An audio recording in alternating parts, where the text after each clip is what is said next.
I came up with the open line. I will do a quick Google Translate of my name. I'm sure that you all know the story about Hansel and Gretel. The Grimm brothers wrote it, right? Well, I'm Gretel, but that's not the weird part of this Google Translate. I also have an older brother. His name is Janko. And you can imagine where this story is going. So yes, I'm Mitka, and I work as a nurse practitioner in community center in Ljubljana. And today I would like to welcome you in my workday, so welcome to my office. This is one of the smallest units of our community center in which I work. This is Rudnik. This is a lovely house. And it's one of the smallest, so it's quite pleasant to work in a smaller team. And because the medicine is becoming more and more group activity, and we all like to talk about patient-centered care, we needed to do some changes in our working method in Slovenia. This is one picture. This is also how I work sometimes. And every beginning is hard, so was ours. And there was a lot of these faces, a lot of them. Because human beings, we don't like changes. We like to live the way we live it. But we have to be honest. The change is the only constant in life. So the changes are necessary to be done. And on base of that, we establish new teams. So the doctor, the nurse, and nurse practitioner, and we want an outcome of healthier, better treated, and happier patients. But you can imagine, because the work method was a GP and a nurse. It's like a marriage, right? And then the mistress came. And it took us a while to get to know each other, because we had a lot of problems. We didn't know how to start, how to work. We didn't even have a place where I could be working, because our buildings were old and they were not meant to be built for a work method that we established. But if there's a will, there's a way, so we find a way. And this is a common picture in our office. This is a nurse that I work with. And as you can see, she is capable of doing like 10 things per second. And she's on the phone doing, she's printing something. She's also talking with the patient, and there are doors open so the other ones can come in, and sometimes there is like chaos. And because we wanted to lower the workload, we started with model practices, but this picture is here today. It didn't go away, because we thought that if we are going to get a bigger team, the workload is going to be smaller. But it didn't change. But one thing did change, and that's how well managed our patients are. And what do? I'm doing prevention. I'm managing well-managed chronic patients, and I'm also keeping registers about the work that I do and also about the chronic diseases that our patients have, because this was one area that we were very undernourished, because we didn't have any registers before we started to work in the model practice type of work. And this is now, after 5 years, this is the population that I work with. That is why I write my population. This is the all amount of patients that we are taking care of, and these are some numbers, and so on. And I will start with the preventive checkups. We are doing prevention to all our patients that are in our office, and they have to be older than 30 years old. And that's systematically screening and checking for the diseases such as diabetes, hypertension, COPD, asthma, and all the others. And to help me work in that way, I am using a lot of standardized questionnaires. Yeah. And this is all the things that I'm doing with them when they come to the preventive checkup, and I have one good thing that I can always do I can always decide by myself, but according to protocols, we have a very clearly written protocols about prevention, about every disease that I'm managing. I can always decide if I want to do some additional lab test, or if I want to do another, I don't know, examination like spirometry test or anything. I can always decide on my own what I want to do next with the patient. And because I believe that prevention is better than the cure, and also the results are talking in that direction, but there's one bad thing about prevention. You need a long term to get some results. It doesn't go that fast. And for the other parties around, they want just numbers, numbers, numbers. But the numbers are there, I will show them to you. And after, when I have somebody on my preventive checkup, I have to decide, is he healthy? That's a very small population that is healthy. And we have a joke. If somebody walks out from my door and I said that he's healthy, I didn't do my job well.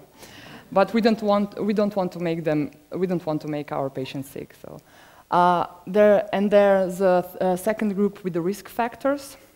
With that group, I am trying to work constantly, and I'm also deciding when I'm going to invite him back. Is that going to be after 6 months, a year, 3 months, on a, I don't know, monthly basis or anything.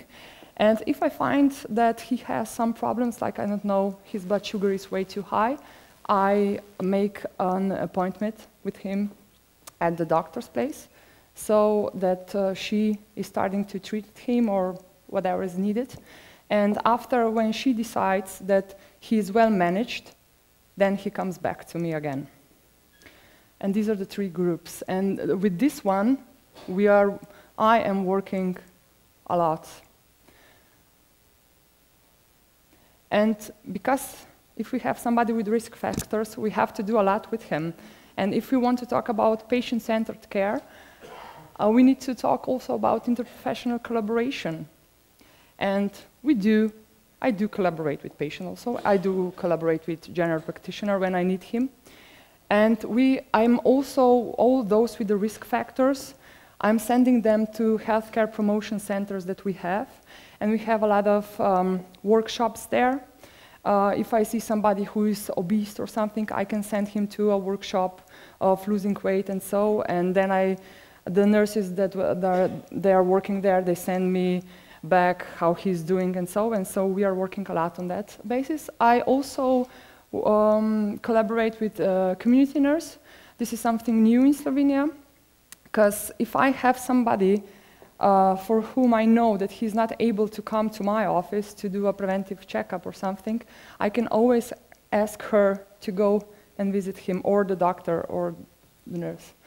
And we also have simulation centers.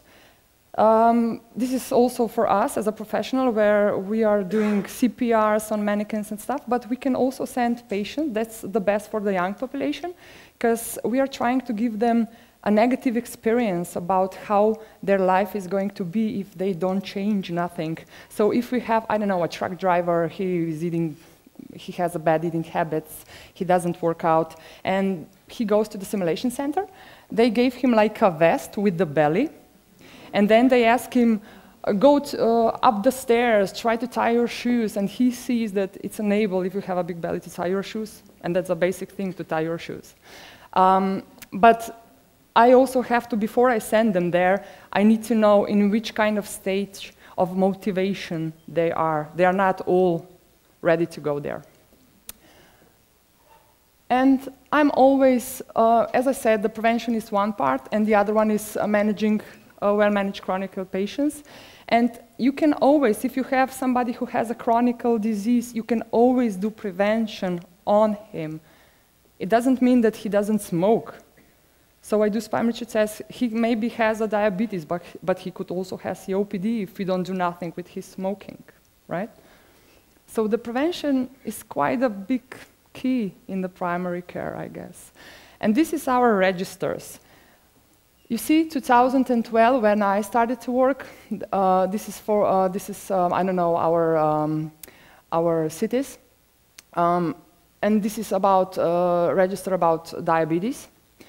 And you see those numbers, they were so small, and we didn't know what kind of population we have. And if you check this column, according to this one, the change is quite big. And we came from like 20,000 diabetics to 53,000. So that's quite a lot. Now we know who we have, and we can thank to that to model practices that we have. And this is also one of the results. This is, before I showed you the registers, and this is our outcomes from the preventions. These are newly diagnosed patients. We find them on the preventive screenings. Just some numbers. And because I always like to talk how important it is to work together, please read this study. I will give you a minute. Okay, yes. And I will show you the next picture, and then you will understand. And it's so important to work together, to get along. It doesn't matter if you like me or I like you. That doesn't matter. The important thing is outcome on a patient. And I work with two teams, because I work like a half of a nurse with one doctor and one nurse, and the other half of mine with the other two. And it's so important to them to cooperate with me, because when we are searching for the patients, we all have a very important role. The nurse is there, she knows everybody, and she goes like, oh, this is his husband, and so, and she gives me a lot of information. And when she's talking on the phone, she goes like, oh, you haven't been here for a while, you need to see Metka, and she refers them to me. And also the doctor, when he finds somebody, he has to send them to me. So we have to work together. And this is so important. And the outcome on patient after five years of that work method, I can say they are better managed. And we have a lot of data about them. And also the workload from the GP has been taken off just a slide. And this is also one picture of us. Again, a lot of women. And as a very young nurse, when she was young, she was very talented. She said that people keep saying that something can't be done until someone comes along and does it. So maybe you just need to do it.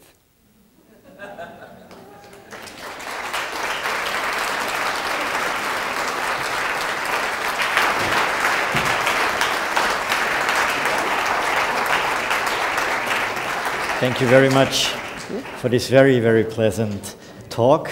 Do you also have positive simulation centers, like with virtual reality? No, not yet, but I'm sure nice. We're getting with no there. belly then, a lot of muscles. Are there any questions? Yes, please. Can you raise your question in English? My name is Franz Pirba. I'm happy to hear somebody from the wonderful healthcare system of Slovenia, which is one of the best in the world, as we know. Actually, very few know it. So, can you tell us, how do you accrue the people who come to you? Do you care for the whole population in an area, or you just sit there and wait if somebody comes into the door and then you screen them? Or how people to come to you? How they come to me, yeah. We have registered population, which is more or less living around the community center that I work in. And I'm not waiting for somebody to come through the door. We still have paper files in Slovenia, but we are working also on the computer filing. And when I have some spare times, I'm in the files looking for the thin ones, that they are never there, and then I invite them. Also, a nurse that is working there is crucial. She's putting the good word for me, and we come to the level where there's no questions about it. It's not like, do you want to go? It's like, you need to go. And yeah, you need to go. That's something that needs to be done, and that's it. And she is, if she finds somebody who is suitable for me, she sent the patient to me, also the doctor. So we are not waiting, we are searching for them and inviting them. And I call them, and when they are at my place, and I see that we need to do another checkup after I gave them a date and an hour, so they are constantly coming back. So we are searching for them. So the question was, I think also, has everybody, every citizen, to be inscribed in some kind of center, or? If they have to go to the promotion center and stuff? No. Where do you know the addresses of the people and the telephone number? We have everything in the computer. Okay, but because we know who our population is registered. Okay, so every citizen is registered in one. Yes, in one doctor. Okay. Or the other. But yes. they can choose. Yes, they can choose. They can always change the doctor. But when you decide for one doctor, and that is your doctor. Hermann Egelseder, I work as a social worker in a primary healthcare center in Upper Austria. I would be interested in the prevention of depression, because I saw it on one of your keynotes. Yes. Do you work together with other professionals, or do you do it as a nurse? No, I don't. I am there just to find if the patient has some problems in that area. And if I find that that's something that it's not okay, I'm not doing anything like psychotherapy and stuff on them. I just send them to the doctor, and then he knows what to do, and if it's necessary, they go to the psychologist and stuff. I need to just detect it, you know. All right, and do you have them within your team? Or No, are they external? No, they are on secondary level. Okay. Yeah. Thank you. Okay, thank you very much for this wonderful speech. Thank you.